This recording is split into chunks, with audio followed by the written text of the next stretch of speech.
নমস্কার, the Bong story চ্যানেলে আপনাদের সকলকে স্বাগত। আশা করছি আপনারা সকলেই ভীষণ ভালো আছেন। এই সপ্তাহে আমি আপনাদের জন্য নিয়ে এসেছি আরও একটি রোমাঞ্চকর ভূতের গল্প। তবে আজকের এই গল্প আমি একা শোনাবো না, আমার সাথে আছে আরও একজন। আমাদের এই সপ্তাহের গল্প পাঁচকড়ি দে রচিত সর্বনাশিনী। গল্প পাঠে আমি রিমা দাস এবং তুলিকা মুখোপাধ্যায়। তাহলে চলুন শুরু করা যাক আমাদের এই সপ্তাহের গল্প।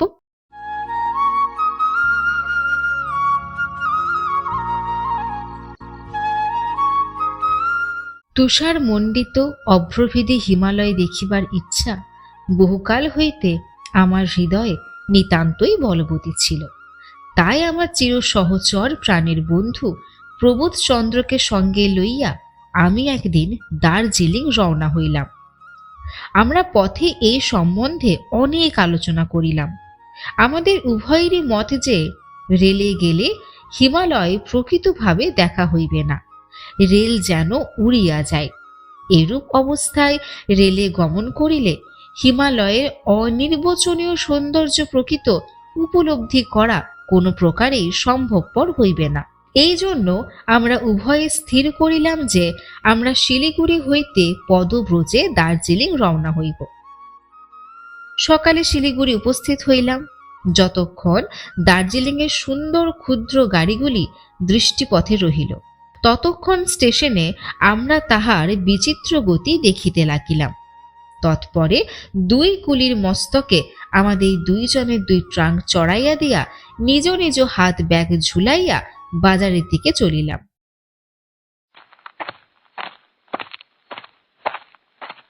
পথেই দুই একটি বাঙালির সহিত দেখা হইল। আমরা বাজারে বাসা লইব স্থির করিয়াছিলাম, কিন্তু তাহারা কিছুতেই তাহা করিতে দিলেন না। জোর করিয়া তাহাদের বাসায় লইয়া গেলেন। আমরা যাহার বাড়িতে উঠিলাম তিনি এখানে শাল কাঠের ব্যবসা করেন। সেদিন সে রাত্রি আমরা শিলিগুড়িতেই রহিলাম। সকলেই আমাদিগকে বলিলেন, পাহাড়ে হাঁটিয়া যাইতে ভারী কষ্ট হইবে, বরং গরুর গাড়ি করিয়া যান। আমরা পদব্রজে যাওয়া মনে মনে স্থির করিয়াছিলাম। প্রকাশ্য সদর রাস্তা দিয়া যাইব না তাহাও স্থির। সে রাস্তায় বহু লোক চলাচল করে, বহু গরুর গাড়ি মাল লইয়া সর্বদাই যাতায়াত করিয়া থাকে। অধিকন্তু তাহারই পার্শ্ব দিয়া রেল গিয়াছে। সুতরাং এই রাস্তায় হিমাচলের গুরুগম্ভীর সৌন্দর্য উপভোগের সুবিধা হইবে না। সুতরাং আমরা সে পথে প্রাণ থাকিতে যাইব না। যে পথে পাহাড়িগণ চলাফেরা করে সেই ক্ষুদ্র অপরিসর পথ দিয়া আমরা যাইব। তবে পাহাড়ে পথ দুর্গম, তাহাতে আমরা পথ চিনি না। সুতরাং আমাদের একজন পথপ্রদর্শক আবশ্যক। অর্থে কি না হয়, আমাদের নূতন বন্ধুদিগের অনুগ্রহে আমরা তাহাদের বিশ্বাসী একজন মহাবলবান ভুটিয়া পথপ্রদর্শক পাইলাম। সে তাহার 3 জন বিশ্বাসী কুলি সংগ্রহ করিল। পরদিবস অতি প্রত্যুষে কুলির মস্তকে দ্রব্যাদি দিয়া ভগবানের নাম মনে মনে উচ্চারণ করিয়া আমরা যাত্রা করিলাম।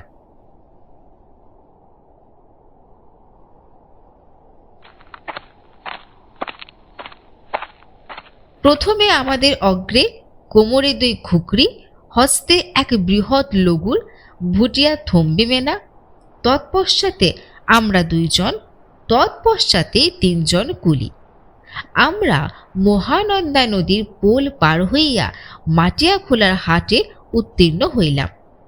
তৎপরে নকশাবাড়ি পথ ধরিয়া চলিলাম। পথে এক কাইয়ার দোকান পাইয়া তথায় রন্ধন ও ভোজন কার্য সারিয়া লইলাম। এই দুর্গম জঙ্গলেও মারোয়ারি মহাত্মাদিগের অভাব নাই। মধ্যে মধ্যেই দোকানে প্রায় সর্বদ্রব্যই ক্রয় করিতে পাওয়া যায়। আহারাদির পর একটু বিশ্রাম করিয়া আবার রওনা হইলাম। আমাদের হিমালয়ে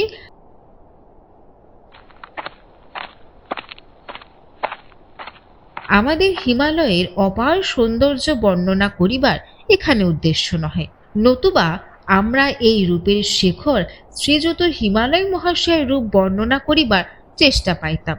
সুতরাং আমরা এই কথার উত্থাপন করিব না। এই হিমালয়ে এমন প্রায়ই ঘটে যে কোথাও কিছু নাই, অকস্মাৎ কুয়াশা উত্থিত হইয়া চারিদিক আচ্ছন্ন ও অন্ধকারময় হইয়া যায়। তখন আর কিছুই দেখা যায় না, অতি কষ্টে অতি সাবধানে পথ অতিক্রম করতে হয়। আমরা যে পথে যাইতেছিলাম তাহা অতি দুর্গম। একদিকে অতল স্পর্শী খাদ, পড়িলে সহস্র হস্ত নিম্নে আসীন হইতে হয়। একজনের অধিক দুইজনে পাশাপাশি যাইবার উপায় নাই। অনেক সময় হামাগুড়ি দিয়া কষ্টে উঠিতে হয়। অতি কষ্টে কুয়াশার অন্ধকার ঠেলিয়া আমরা পাহাড়ে উঠিতে লাগিলাম। এদিকে প্রায় সন্ধ্যা হয়, দারুণ প্রবল শীত, তাহার উপর বৃষ্টি। হিমালয়ে এই বৃষ্টি না থাকিলে বোধ হয় ইহাই ইন্দ্রের অমরাবতী ও নন্দন কানন হইত। একটা মাথা রাখিবার স্থান পাইলেই আমরা তথায় আজিকার মতো বিশ্রাম করি। নিতান্ত ক্লান্ত পরিশ্রান্ত হইয়া পড়িয়াছিলাম। কুয়াশার ভিতর দিয়া কোন দিকে যাইতেছি তাহাও স্থির করিতে পারিতেছিলাম না। আমাদের পথপ্রদর্শক বলিতেছিল যে নিকটে কাইয়া দোকান ও বস্তি আছে, কিন্তু আমরা 1 ঘন্টা কষ্টে চলিয়াও কোনো পল্লী পাইলাম না। হিমালয়ের সন্ধ্যা আমাদের দেশের মতো সহজ রকমের হয় না। সন্ধ্যা বলিয়া কোনো ব্যাপার এখানে নাই। সহসা না বলিয়া কহিয়া অবাধ্য মেয়ের মতো যেন একেবারে তিমির বসনা নিশা হিমালয়কে নিজের কৃষ্ণাঞ্চলে ঢাকিয়া দেয়। আজ ইহা স্বচক্ষে দেখিলাম, অনুভব করিলাম। সহসা চারিদিক ঘোর অন্ধকারে নিমগ্ন হইল, আর কিছু দেখিবার উপায় নাই। আমাদের পথপ্রদর্শক উচ্চৈঃস্বরে নানাবিধ শব্দ করিতে করিতে চলিল। আমরা তাহার গলার স্বর অনুসরণ করিয়া হাতড়াইয়া হাতড়াইয়া চলিলাম। একটু পা পিছলাইলেই গিয়াছি আর কি, ভয়াবহ মৃত্যু। এখন আমরা বুঝিলাম আমাদের শিলিগুড়ির বন্ধুগণ হিতবাদী বটেন, কিন্তু মরণকালীতে রোগী ঔষধ না খায় গতানুশোচনায় আর ফল কি? সহসা পথপ্রদর্শক দাঁড়াইল। আমরাও স্তম্ভিত হইয়া দাঁড়াইলাম। তখন বুঝিলাম সে নিজেই অন্ধকারে পথ হারাইয়াছে, গ্রামের পথে না গিয়া অন্য পথে আসিয়াছে। দুর্গম পাহাড়ের দুর্গমতম স্থানে আসিয়া পড়িয়াছে। কোন দিকে কোথায় যাইবে স্থির করিতে পারিতেছে না। সে নিজে এই কথা স্বীকার না করিলেও তাহার গলার স্বরে আমাদের বেশ উপলব্ধি হইতেছিল। তখন আমাদের হৃদয়ের ভিতর হৃদয় বসিয়া গেল। বুঝিলাম রাত্রে এই পাহাড়ের দুর্গম জঙ্গল মধ্যে আজ রাত্রি কাটাইতে হইবে। তাহাতে বড় কিছু যায় আসে না, তবে পতিত হইয়া চূর্ণ বিচূর্ণ না হইলেই এক্ষণে ভগবানের অসীম দয়া। থম্বিমেনা বলিল, ফিরিয়া এই পথে একটু নামিয়া গেলেই একটা বস্তি পাইব। অজ্ঞতা তাহাই করা শ্রেয় ভাবিয়া আমরা ফিরিলাম। কিন্তু কয়েক পদে যাইবা মাত্র আমি একটা গড়ানের স্থানে আসিলাম। তাহার পর কি হইল ঠিক মনে নাই। আমি গড়াইতে গড়াইতে কত দূর চলিলাম তাহাও মনে নাই। এইমাত্র বুঝিলাম আমার লম্বা কোট 2 হাতে চাপিয়া ধরিয়া বন্ধুবর প্রবোধচন্দ্র ঠিক আমার গতি অনুসরণ করিয়া আমার অনুসরণ করিতেছে। শব্দে বুঝিলাম গুণবন্ত থম্বিমেনারও সেইরূপ দশা, গড়াইয়া আসিতেছে। সহসা কিসে লাগিয়া আমাদের অধোপতনের গতি বন্ধ হইল। স্পর্শে বুঝিলাম কি একটা কাষ্ঠ নির্মিত দ্রব্যে আমাদের বেগ নিরোধ হইয়াছে। পকেটে দেশলাই ও বাতি ছিল, জ্বালিলাম। সেই অন্ধকারে দীপালোকেও ভালো দেখা যায় না। আলোটা উচ্চে তুলিয়া দেখিলাম সেটা একখানা কাষ্ঠ নির্মিত ঘর। আমরা 3 জনেই সেই গৃহের কাষ্ঠ নির্মিত প্রাচীর পার্শ্বে পতিত। আমরা কষ্টে সৃষ্টে উঠিয়া দাঁড়াইলাম। যাহা হোক, প্রাণটা যে বাজে খরচ হয় নাই, ইহাই ভালো। সম্ভবত আশ্রয়ও মিলবে। এই গৃহে যেই থাকুক না কেন, এই অবস্থায় আশ্রয় দিতে কখনো অসম্মত হইবে না। আমরা আলো ধরিয়া ধরিয়া গৃহের দ্বারে আসিলাম। দরজা বন্ধ। আমি দরজায় করাঘাত করিলাম, কেহ উত্তর দিল না। এবার আমি আরো বেশি রকম শব্দ করিয়া সবলে করাঘাত করিলাম, তবুও কেহ উত্তর দিল না। তখন আমি দরজা ঠেলিয়া খুলিয়া ফেলিলাম। কর কর শব্দ করিয়া দরজা খুলিয়া গেল। ভিতরে বাহির হইতেও অন্ধকার। আমি আলো লইয়া ভিতরে প্রবেশ করিলাম। প্রবোধ ও থম্বিমেনা আমার পশ্চাৎ পশ্চাৎ আসিল। কিন্তু তৎপরে এক অভূতপূর্ব ব্যাপার ঘটিল। থম্বিমেনা বিকট চিৎকার করিয়া উঠিল, তৎপরে ছুটিয়া অন্ধকারে অন্তর্নিহিত হইল। আমরা উভয়ে বিস্মিত হইয়া তাহাকে উচ্চৈঃস্বরে ডাকিতে লাগিলাম, কিন্তু অন্ধকার হইতে কেবল একটি ভীতিব্যঞ্জক আর্তরব আমাদের কর্ণে প্রবেশ করিল। আমরা কেবলমাত্র সেই শব্দের এইমাত্র বুঝিলাম, শয়তান কা ঔরত। প্রবোধ বলিল, বোধহয় এখানকার লোকেরা বিশ্বাস করে এই বাড়িতে ভূত আছে। পাহাড়ি মাত্রই ভূতে বড় বিশ্বাস করে। যাই হোক, খাদে পড়িয়া যা প্রাণটা যায় নাই, এই জন্য ভগবানকে ধন্যবাদ দিই। শীতে বুক গুড়গুড় করিতেছে, এই আশ্রয়ও ভগবান মিলাইয়া দিয়াছেন। এখন কাঠকুটো সংগ্রহ করিয়া আগুন জ্বালা যাক। আলো দেখিলে কুলি দুই চার গুণবন্ত থম্বিবে না, প্রাণের দায় এখানে আবার ফিরিয়া আসিতে পথ পাইবে না।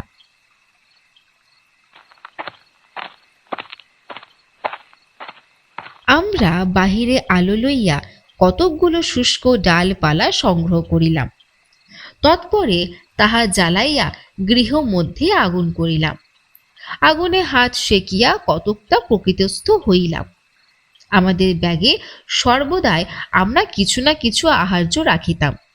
প্রবোধ তাহাই বাহির করিয়া প্রবল বেগে ভোজন আরম্ভ করিল।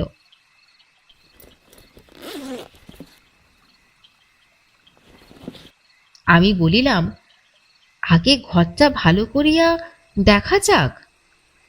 প্রবোধ বলিল, আগে প্রাণে বাঁচলে তো আর সব, ক্ষুধায় প্রাণ যায়। এই পাহাড়ে শীতে আর এই পাহাড়ের রাস্তায় যেন ক্ষুধা হাজার গুণ বাড়িয়া ওঠে। অজ্ঞতা আমরা উভয়ই সে আগুনের পাশে বসিয়া কিছু আহার করিয়া লইলাম। আহার শেষ হইলে উভয়ে বাতি লইয়া ঘরটি ভালো করিয়া দেখিতে চলিলাম। একটি ঘর নহে, পাশাপাশি দুইটি ঘর। গৃহ মধ্যে নানাবিধ তৈজস পত্র পড়িয়া আছে। দেখিলেই বোধ হয় শেষে যাহারাই বাড়িতে ছিল, তাহারা যে কারণেই হোক হঠাৎ এখান হইতে চলিয়া গিয়াছে। তাহাদের অনেক জিনিসপত্র পড়িয়া আছে, লইয়া যাইবার সময় হয় নাই। তাড়াতাড়ি যে চলিয়া গিয়াছে, এই ঘরের অবস্থা দেখলে সে বিষয়ে কোনো সন্দেহ থাকে না।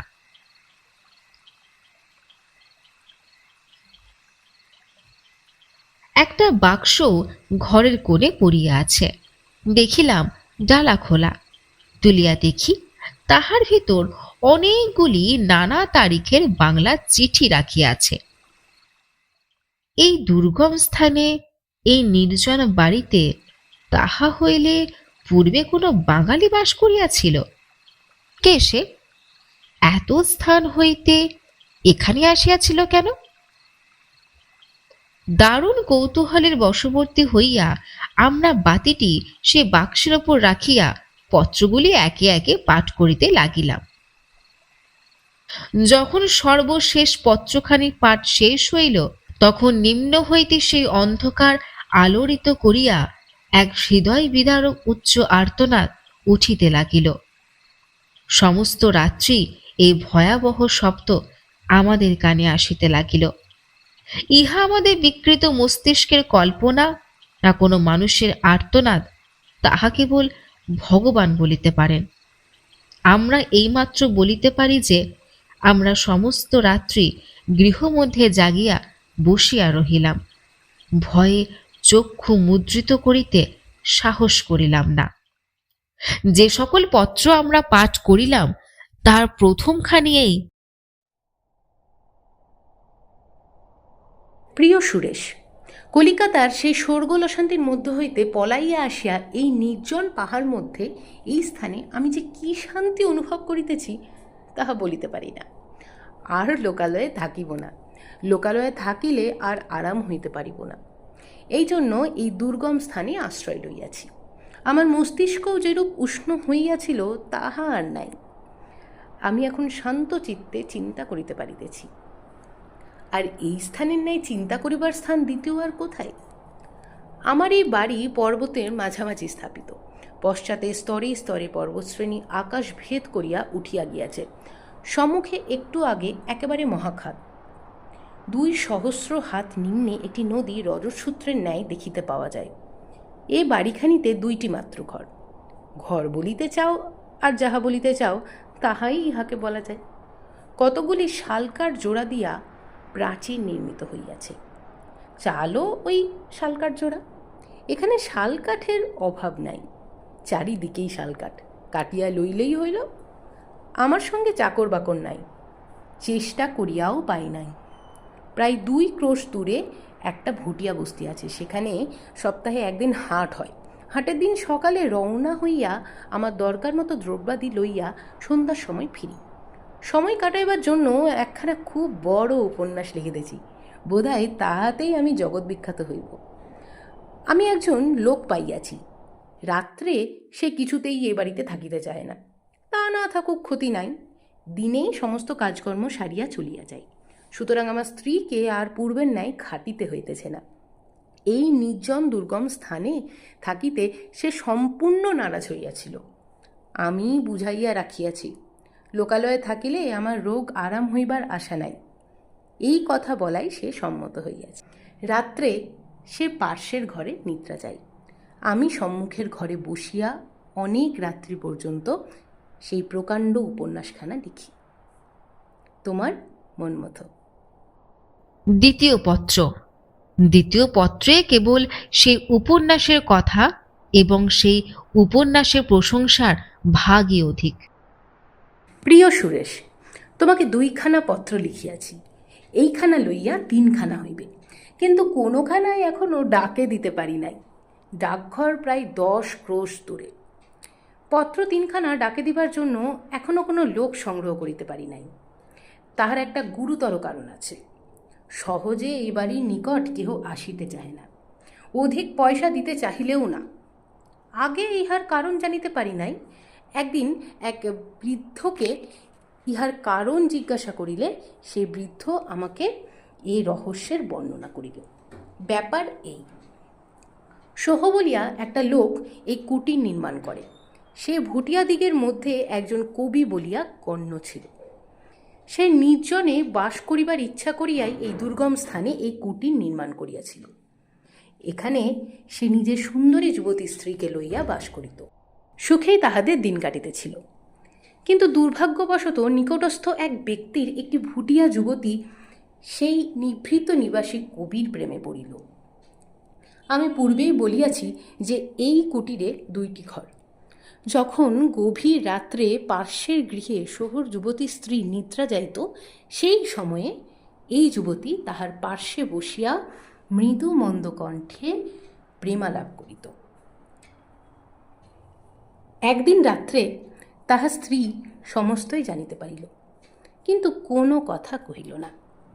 এই যুবতীকে এই কুটিরে আসিতে হইলে একটা কাঠের সাঁকো পার হইয়া আসিতে হইত। এই সাঁকোর প্রায় 500 হাত নিম্নে এক ঝর্ণা বা ঝোড়া। প্রবল বেগে এই ঝর্ণা দিয়া জল পড়িত বলিয়া ভুটিয়ারা ইহার নাম পাগলা ঝোড়া রাখিয়াছে।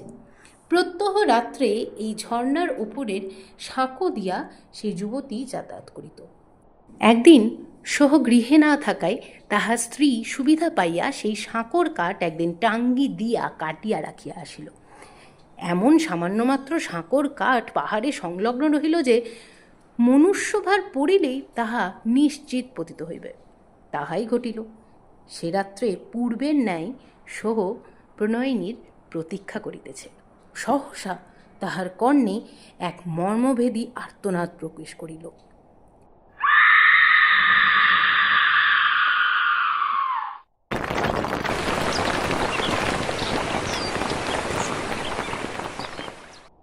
তাহার পরই প্রকাণ্ড কাঠ ও পাথরের শব্দ আসিল। তাহার প্রণয়িনী 500 হস্ত নিম্নে পাগলা ঝোড়ায় বিসর্জিত হইয়াছে। কে কাজ করিয়াছে তাহা সোহর বুঝিতে বিলম্ব হইল না। ইহার ফলে একদিন সোহ ও তাহার স্ত্রী উভয়ই গভীর খাদে পতিত হইল। সোহ তাহার স্ত্রীর গলা টিপিয়া তাহাকে হত্যা করিতে চেষ্টা পাইয়াছিল, কিন্তু ভুটিয়া স্ত্রীলোকদিগের দেহে অসীম বল। সোহ স্ত্রী তাহাকে টানিতে টানিতে খাদের নিকট লইয়া আইসে, তথাপি সোহ তাহার গলা হইতে হাত অপসারিত করিল না। তাহার স্ত্রীর চক্ষু কপালে উঠিল, তাহার জিহ্বা বাহির হইয়া পড়িল, তবুও সে তাহার স্বামীকে ছাড়িল না। উভয়েই 2,000 হাত নিম্নে গিয়া চূর্ণ বিচূর্ণ।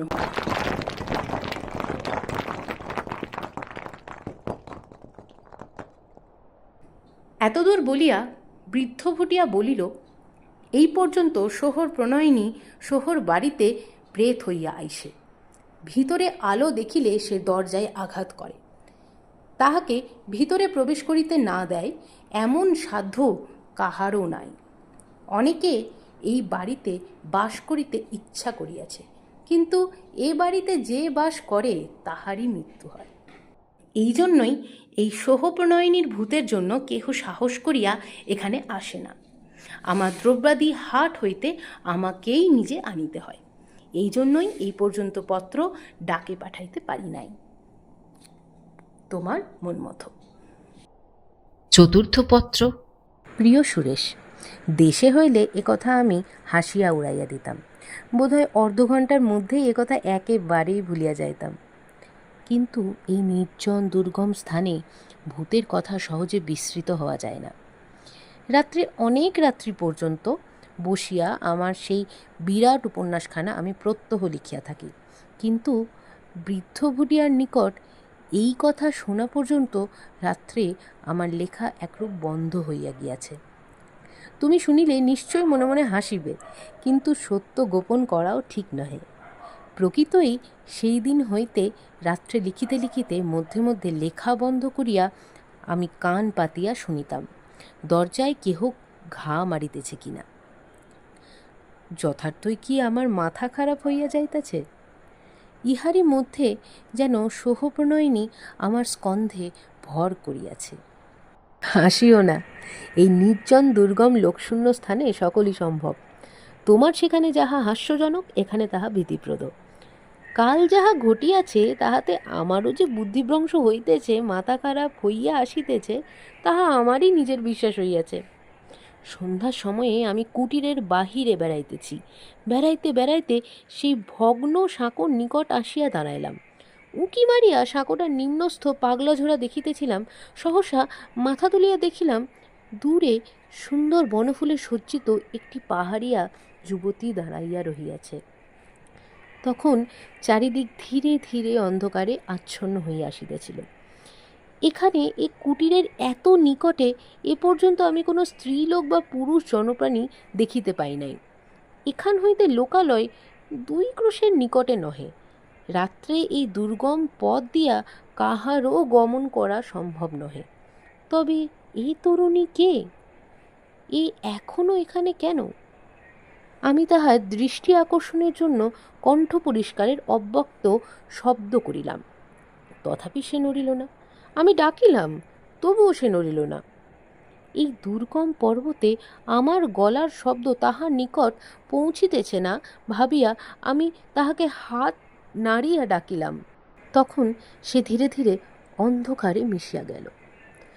আমি গৃহের দিকে ফিরিলাম। আমার শিরায় শিরায় যেন কে বরফের প্রবাহ ছাড়িয়া দিল। কেন আমার এভাব হইল তাহা বুঝিতে পারিলাম না। তবে কি মনুষ্য নহে? এ কি সেই সোহপ্রণয়িনী? তোমার মনমথ। পঞ্চম পত্র, পূর্বোক্ত পত্রের 11 দিন পরে লিখিত। প্রিয় সুরেশ, যাহা ভাবিয়াছিলাম ঠিক তাহাই ঘটিয়াছে, সে আসিয়াছে। আমি যেদিন সন্ধ্যাকালে তাহাকে পর্বত মধ্যে দেখিয়াছিলাম, সেই দিন হইতে হৃদয়ের সহিত বিশ্বাস করিয়াছিলাম সে নিশ্চয়ই একদিন আসিবে। কাল রাত্রে সে আসিয়াছে। আমরা উভয়ের চোখের দিকে চাহিয়া বহুক্ষণ বসিয়াছিলাম। তুমি নিশ্চয় বলিবে আমি উন্মত্ত হইয়াছি, আমার রোগ সারে নাই, এখনও সেই জ্বর আছে। তাই সে জ্বরের প্রকোপে বিকৃত মস্তিষ্কে কল্পনায় আমি প্রেতাত্মা দেখিতেছি। তুমি বলিবে কেন? আমি নিজেকেই নিজে কথা অনেকবার বলিয়াছি। এই সকল সত্য, ও সে আসিয়াছে। কি সে? রক্তমাংসের দেহধারিণী নারী মূর্তি, অথবা আকাশের প্রাণী বায়ুমূর্তি? আমার কল্পনা সৃষ্টি? যাহাই হোক, তাহাতে বড় কিছু আসে যায় না। আমার নিকট ইহা কল্পনা নহে, বায়ু নহে, আকাশ নহে, মিথ্যা নহে, সত্য, অতি সত্য। গত রাত্রে সে আসিয়াছিল। আমার স্ত্রী পাশের ঘরে নিদ্রিতা। আমি অনেক রাত্রি পর্যন্ত সম্মুখের ঘরে বসিয়া সেই উপন্যাসখানা লিখিতেছিলাম। ওই সময়ে আসিয়া উপস্থিত হইল। প্রত্যহ রাত্রে আমি ইহার প্রতীক্ষা করিয়াছি। দ্বারে তাহার মৃদু করাঘাতের শব্দ শুনিবার জন্য উৎকণ্ঠিত হৃদয়ে অপেক্ষা করিয়াছি। ইহার আশায় প্রতিক্ষণে ব্যাকুল হইয়াছি। এখন আমি আমার মনের এই অবস্থা বেশ বুঝিতে পারিতেছি। আমি সাঁকোর উপর ইহার পদশব্দ শুনিতে পাইয়াছি। 3 বার দরজায় আঘাত সুস্পষ্ট শুনিতে পাইয়াছি, 3 বার মাত্র। ইহাতে আমার কঙ্কালের ভিতর যেন তীক্ষ্ণ তুষারধারা প্রবাহিত হইয়াছে। মস্তিষ্কে একরূপ অব্যক্ত বেদনা অনুভব করিয়াছি। আমি সবলে আমার বুক চাপিয়া ধরিয়াছি, তবুও সেই শব্দ, সেই দ্বারে আঘাত 3 বার মাত্র। আমি উৎকণ্ঠ হইয়া তাহা শুনিয়াছি। আমি উঠিয়া দাঁড়াইলাম। ধীরে ধীরে গিয়া পার্শ্ববর্তী গৃহের দ্বার রুদ্ধ করিয়া দিলাম, দ্বারে শিকল টানিয়া দিলাম। তৎপরে উৎকণ্ঠিত হৃদয়ে অপেক্ষা করিতে লাগিলাম আবার সেই শব্দ, সেই দ্বারে আঘাত 3 বার মাত্র। তখন আমি গিয়া বাহিরের দরজা খুলিয়া দিলাম। অতি শীতল বায়ু প্রবল বেগে গৃহমধ্যে প্রবিষ্ট হইয়া আমার কাগজপত্র কতক উল্টাইয়া কত গৃহতলে ছড়াইয়া দিল। রমণী গৃহমধ্যে প্রবেশ করিল। আমি নিঃশব্দে দরজা বন্ধ করিয়া দিলাম। সে তাহার মস্তক হইতে শাল ছড়াইয়া স্কন্ধে ফেলিল। কণ্ঠদেশ হইতে একখানা রঙিন রুমাল খুলিয়া পার্শ্বে রাখিল। তাহার পর আমার সম্মুখে আগুনের কাছে আসিয়া বসিল। আমি দেখিলাম তাহার উন্মুক্ত পা দুখানি তখনও শিশিরাসক্ত রহিয়াছে। আমি তাহার সম্মুখে বসিলাম, বিস্ফারিত নয়নে মন্ত্রমুগ্ধের ন্যায় তাহার মুখের দিকে চাহিয়া রহিলাম। সে আমার দিকে চাহিয়া মৃদু মধুর হাসিল।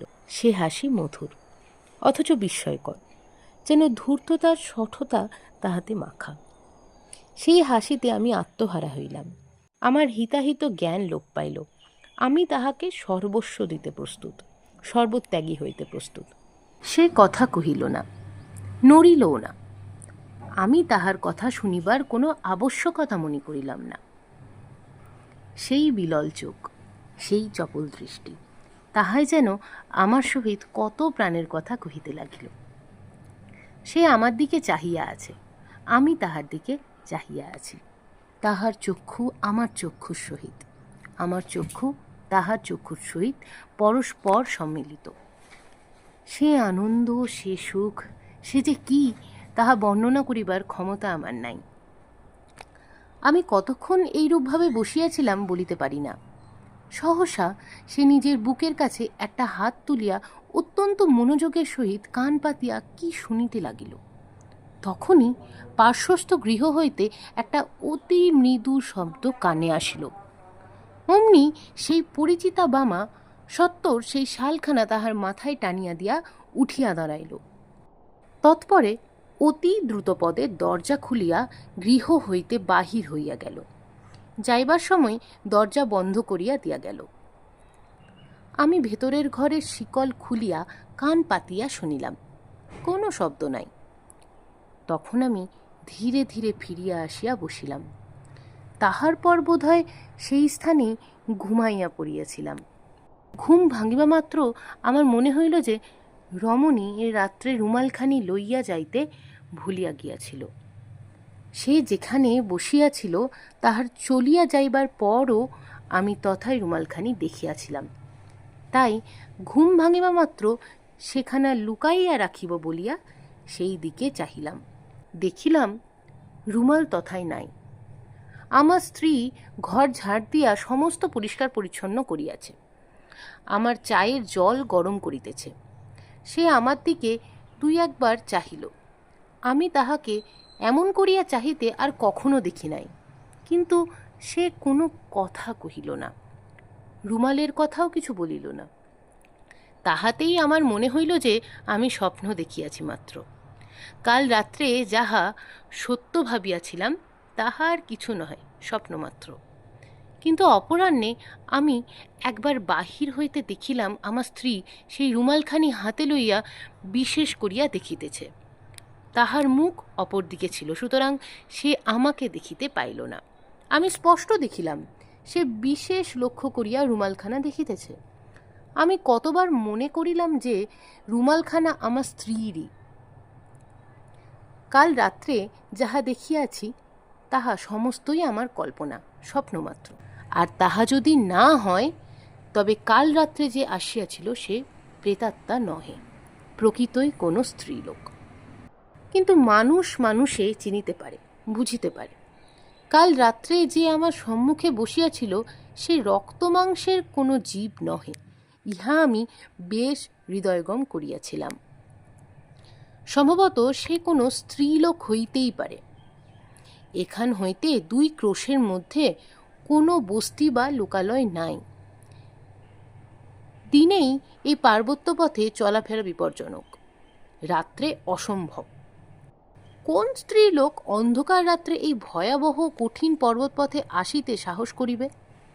তাহাতে ঘোর অন্ধকার, দারুণ শীত। কোনো স্ত্রীলোকের এই দুর্গম স্থানে এ কুটিরে আগমন একেবারেই অসম্ভব। আরও কারণ, কোনো স্ত্রীলোকের উপস্থিতিতে শিরায় শিরায় অস্থিমজ্জায় গলিত তুষারস্রোত প্রবাহিত হয়।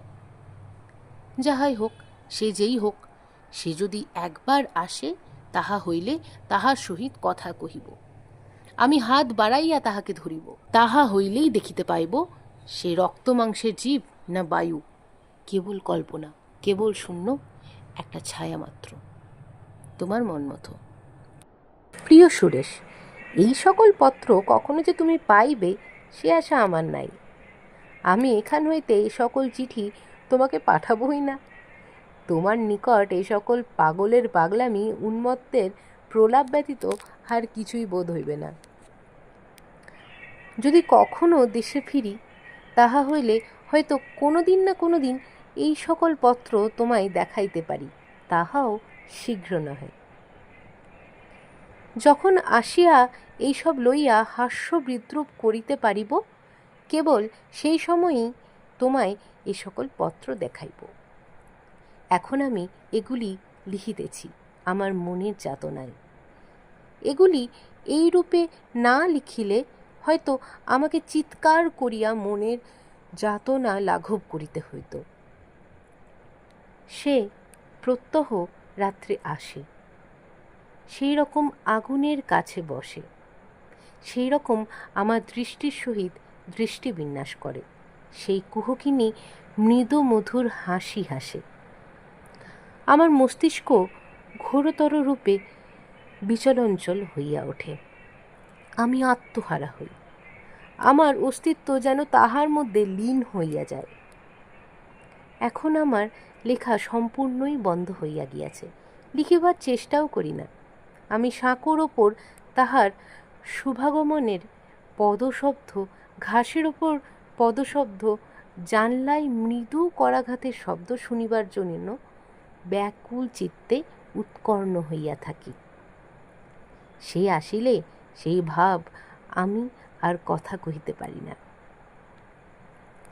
আমি আর আমাতে থাকি না, কোনো কথাই আর মনে হয় না। সেও কোনো কথা কহে না, কেবল সেইরূপভাবে চাহিয়া থাকে, সেইরূপ হাসি হাসে। প্রত্যহ আমি মনে করি, আজ সে আসিলে আমি নিশ্চয় তাহার সহিত কথা কহিব, নিশ্চয় তাহাকে স্পর্শ করিব। কিন্তু সে আসিবা মাত্র আমি সকলই ভুলিয়া যাই, আমার অস্তিত্ব সম্পূর্ণরূপে নষ্ট হইয়া যায়। কাল রাত্রে যখন আমি তাহার মুখের দিকে চাহিয়াছিলাম, সেই সময় ক্রমে ক্রমে আমার মন তাহার অপরূপ সৌন্দর্যে পরিপূর্ণ হইয়া গেল। তাহার ওষ্ঠ ঈষৎ উন্মুক্ত হইল, সে চমকিত হইয়া উঠিয়া দাঁড়াইল। আমি পার্শ্ববর্তী কক্ষের গবাক্ষের দিকে চাহিলাম। চাহিবা মাত্র বোধ হইল কে জানালা হইতে সহসা মুখ সরাইয়া লইল। এদিকে নিমেষ মধ্যে সে শাল মস্তকে টানিয়া দ্রুত পদে গৃহ হইতে বাহির হইয়া গেল। আমি আলো লইয়া পার্শ্বের গৃহে গেলাম। দেখিলাম আমার স্ত্রী নিদ্রিতা রহিয়াছে। তোমার মন মতো। প্রিয় সুরেশ, রাত্রির জন্য আমি ভীত নহি, দিনের জন্যই ভীত। যে স্ত্রীলোককে আমি আমার স্ত্রী বলিয়া আসিতেছি, তাহাকে আমি প্রাণের সহিত এখন ঘৃণা করি। সে ঘৃণার ইয়ত্তা নাই, সীমা নাই, অস্ত নাই। তাহার যত্ন, শ্রদ্ধা, সোহাগ সমস্তই এখন বিস্পদ বোধ হয়। কি জানি কেন তাহার চোখের দিকে চাহিলে আমি শিহরিয়া উঠি। সে সকলই দেখিয়াছে, সকলই জানিতে পারিয়াছে, ইহা আমি বেশ বুঝিতেছি। তাহাই কি? অথচ সে আমাকে এখনো ভালোবাসে, যত্নপূর্বক, অনুরাগপূর্বক, ভক্তিপূর্বক। তথাপি আমার মনে হইতেছে সমস্ত জাল, সমস্ত মিথ্যা, সমস্তই ছলনা, প্রতারণা। আমরা পরস্পরে প্রণয় ভালোবাসা জানাইতেছি, অথচ সব জাল, সব মিথ্যা, সব ছলনা। আমি জানি সে সব দেখিয়াছে, সব জানিয়াছে। তাহার চোখ আমাকে ইহা স্পষ্ট বলিয়া দিতেছে। আমি জানি সে কেন এই ভীষণ প্রতিহিংসার আয়োজন করিতেছে। তোমার মন মতো। প্রিয় সুরেশ, আজ সকালে হাটে যাইব বলিয়া আমি বাহির হইলাম। আমার স্ত্রী দরজায় দাঁড়াইয়া রহিল। ক্রমে আমি তাহার দূরবর্তী হইতে লাগিলাম। পরে একবার চাহিয়া দেখি, দূর হইতে আমার স্ত্রীকে একটি ক্ষুদ্র পুত্তলিকার ন্যায় দেখাইতেছে। অবশেষে পর্বত বেষ্টন করাই আর তাহাকে দেখিতে পাইলাম না। তখন আমি উঠিতে উঠিতে পড়িতে পড়িতে মহাবেগে ছুটিয়া অন্য পথ দিয়া গৃহের দিকে আসিতে লাগিলাম। পার্বত্য পথ সহজ নয়, কত উঠিয়া পড়িয়া তবে অন্য দিক দিয়া আমার গৃহের নিকট আসিলাম। তথায় এক বৃহৎ প্রস্তরখণ্ডের পার্শ্বে লুক্কায়িত থাকিয়া আমার গৃহপ্রতি সতর্ক দৃষ্টি রাখিলাম। কিয়ৎক্ষণে পরে দেখিলাম আমার স্ত্রী এক টাঙ্কি লইয়া কাঠের সাঁকোর নিকট আসিল। আমি যেখানে ছিলাম তথা হইতে সে কি করিতেছে তাহা স্পষ্ট দেখিতে পাইলাম না। কিয়ৎক্ষণ পরে সে উঠিয়া দাঁড়াইল। সেই দূর হইতেও আমি তাহার মুখে হাসি লক্ষ্য করিলাম, কিন্তু মনে হইল সে হাসির ভেতরে প্রতিহিংসার বহ্নি ধক ধক জ্বলিতেছে। সে গৃহে চলিয়া গেলে আমি আবার হাটের দিকে চলিলাম। হাট হইতে সন্ধ্যার সময় গৃহে ফিরিলাম। সে আমাকে পূর্বের ন্যায় সমাদরে গৃহে অভ্যর্থনা করিয়া লইল। আমি যে তাহার ভয়াবহ কার্য দেখিয়াছি তাহা ঘুণাক্ষরে তাহাকে জানিতে দিলাম না। তাহার শয়তানি কার্য ওইরূপই থাক। সে ভাবিয়াছে কোনো স্ত্রী লোক রাত্রে সাঁকো পার হইয়া আমার সহিত প্রেমালাপ করিতে আসে, তাই সে সাঁকো কাটিয়া রাখিয়া আসিয়াছে। আজ সে আসিলে অতল খাদ নিম্নে পতিত হইয়া যাইবে।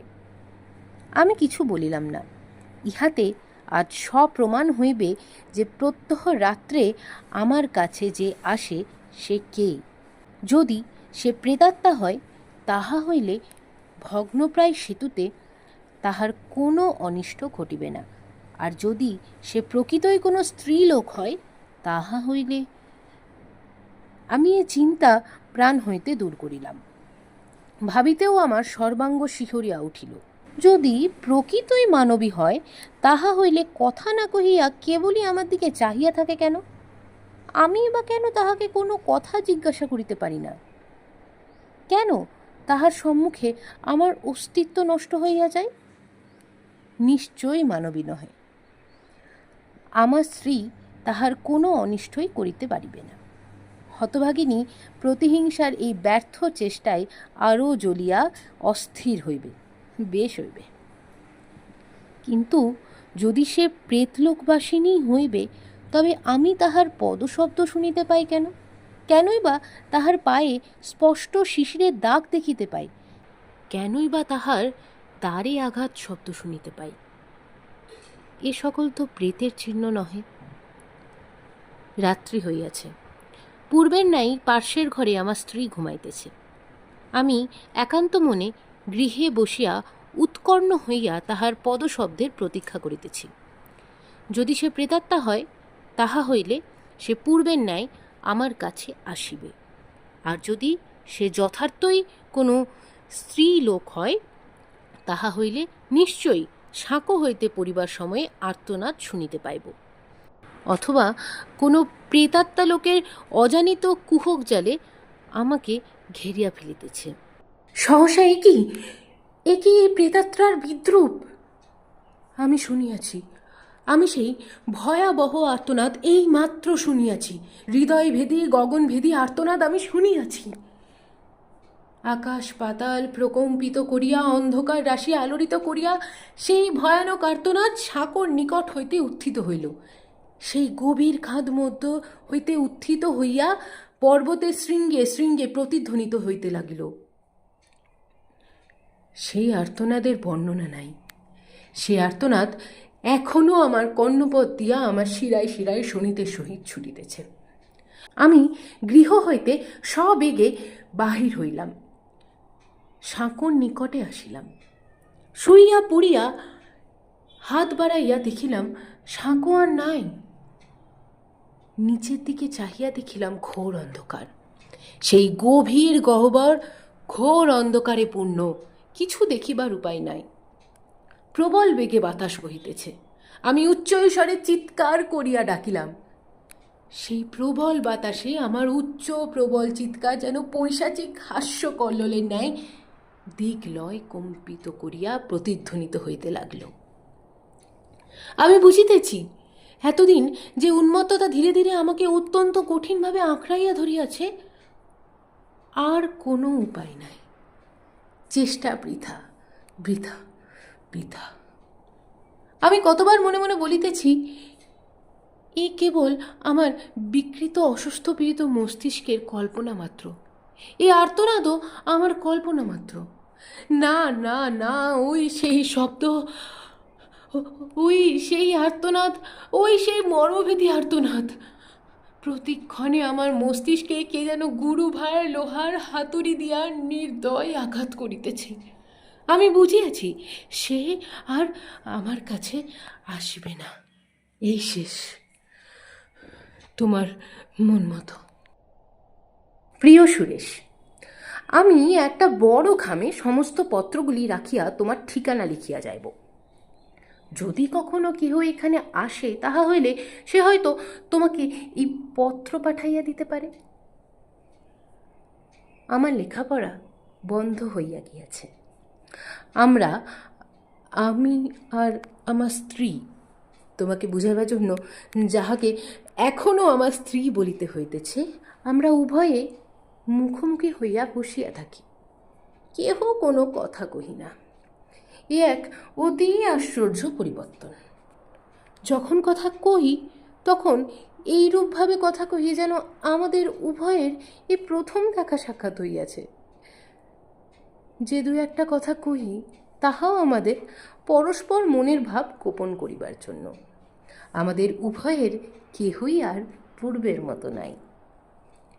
আমি সর্বদাই তাহার মুখে বিদ্রূপের হাসি দেখিতেছি। সে ইহা গোপন করিতে চেষ্টা পায়, কিন্তু আমি ইহা দেখিতেছি। তাহার চেষ্টা বৃথা। প্রত্যহ রাত্রে নির্জনে বসিয়া থাকিতে থাকিতে মনে হয় যেন সে পূর্বের নাই, দ্বারে আঘাত করিতেছে। আমি সত্বর গিয়া দরজা খুলিয়া দিই, কিন্তু কই, কেহ নাই, কেবল অন্ধকার। সেই অন্ধকারের ভিতর দিয়া গৃহ মধ্যে বাহিরের কতকটা শীতল বাতাস প্রবেশ করে মাত্র, আর কিছুই না। এই দুর্গম স্থানে বাস করিয়া আমি দানব হইয়াছি। ভালোবাসা ও ঘৃণা দুই ভয়াবহভাবে আমার হৃদয়ে উদ্বেলিত হইয়া আমার শিরায় শিরায় বিদ্যুৎ ছুটাইয়াছে, আমার মস্তকে শত চিতানল জ্বালাইয়া দিয়াছে। আমার লেখাপড়া, শিক্ষা, সদ্গুণ সমস্ত এই পাহাড়ের বাতাসে যেন আমার হৃদয় হইতে উড়িয়া গিয়াছে। আমি হিংস্র পশু হইয়াছি। কবে ইহার এই স্ত্রী লোকের, যে একসময় আমার স্ত্রী ছিল, তাহার কুসুম কোমল কণ্ঠদেশ আমার এই রোগশীর্ণ কঙ্কালসার কঠিন অঙ্গুলি দ্বারা সবলে পেষণ করিব, তাহার চমৎকার চক্ষু ধীরে ধীরে মুদিত হইয়া আসিবে, তাহার ওষ্ঠাধর উন্মুক্ত হইবে, তাহার আরক্ত জিহ্বা লতাইয়া পড়িবে, কবে তাহার গলা ধীরে ধীরে জোরে জোরে টিপিতে থাকিব। দেরি নাই, দেরি নাই, দেরি নাই। তাহার পর ধীরে ধীরে তাহার গলা ধরিয়া তাহাকে পশ্চাতে ঠেলিয়া এই কুটির হইতে লইয়া যাইব, ওই বন্ধুর কঠিন পাথরের উপর দিয়া লইয়া যাইব, ওই খাদের নিকট আনিব। সে বড় বিদ্রূপের হাসি হাসিয়াছিল বটে, এবার হাসির পালা আমার। আমি জোর করিয়া তাহাকে ধীরে ধীরে ঠেলিয়া লইয়া যাইব, ধীরে ধীরে আদর করিয়া এই খাদের ধারে যখন তাহার পায়ের একটি মাত্র অঙ্গুষ্ঠ পাহাড়ে থাকিবে, সে হেলিয়া পড়িবে, তখন আমি তাহার দিকে অবনত হইয়া তাহার আরক্ত অধর চুম্বন করিব।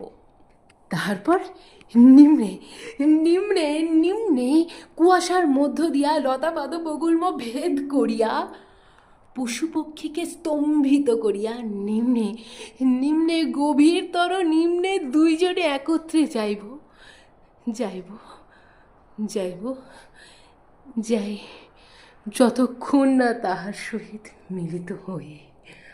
আশা করছি আমাদের এই সপ্তাহের গল্প আপনাদের ভালো লেগেছে। আপনাদের কেমন লেগেছে তা অবশ্যই আমাদের জানাবেন। আপনাদের সাথে আবার দেখা হবে পরের সপ্তাহে অন্য কোনো নতুন গল্প নিয়ে।